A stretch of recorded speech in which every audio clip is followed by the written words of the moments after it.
Nous voilà de retour à la librairie où nous allons retrouver Mickaël qui va nous présenter 3 de ses coups de cœur de cette rentrée en bande dessinée. Bonjour Mickaël. Bonjour Élise. Je crois que pour commencer, tu as décidé de nous présenter une revisite de Valérian.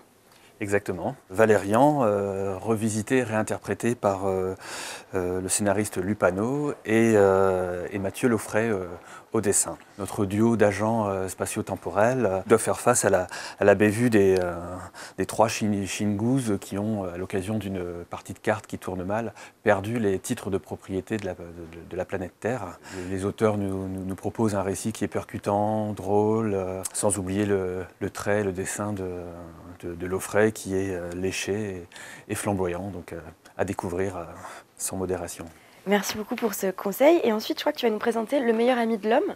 Voilà, scénarisé par Tronchet et au dessin Nicobi. Alors c'est l'histoire de Vincent Renard, un quadragénaire à qui tout réussit à peu près, et tout bascule le jour où il rencontre un ancien camarade de classe qui se fait appeler Kevin Delafosse, un loser, un gaffeur, une catastrophe ambulante qui va apporter le chaos dans son existence. Et alors vous me direz pourquoi il n'a pas réussi à chasser ce personnage de son existence. Et bien tout simplement parce que Kevin Delafosse détient la vérité sur la disparition brutale et douloureuse de leur amour, l'amour de jeunesse commun, la jolie Cécile.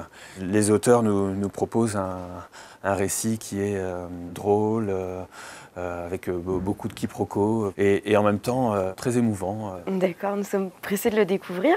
Et pour terminer, tu vas nous présenter L'île aux remords. Voilà, dessiné par Maurice et scénarisé par Kélo Guya aux éditions Grand Angle. En 1958, dans les Cévennes, qui sont en proie à d'énormes inondations et crues. Jean, notre héros, qui est le médecin de campagne de toute la région, va braver ces inondations pour rejoindre son père qui habite dans les collines cévenoles. Les 2 protagonistes, qui ne sont pas parlés depuis longtemps, qui sont un peu en froid, ces 2 personnalités vont se retrouver à passer du temps ensemble sur ces collines qui vont devenir l'espace de quelques jours une simple île, et le récit qui est servi par un très beau dessin, de très belles couleurs de Maurice, le dessinateur. Donc une belle découverte que cet album.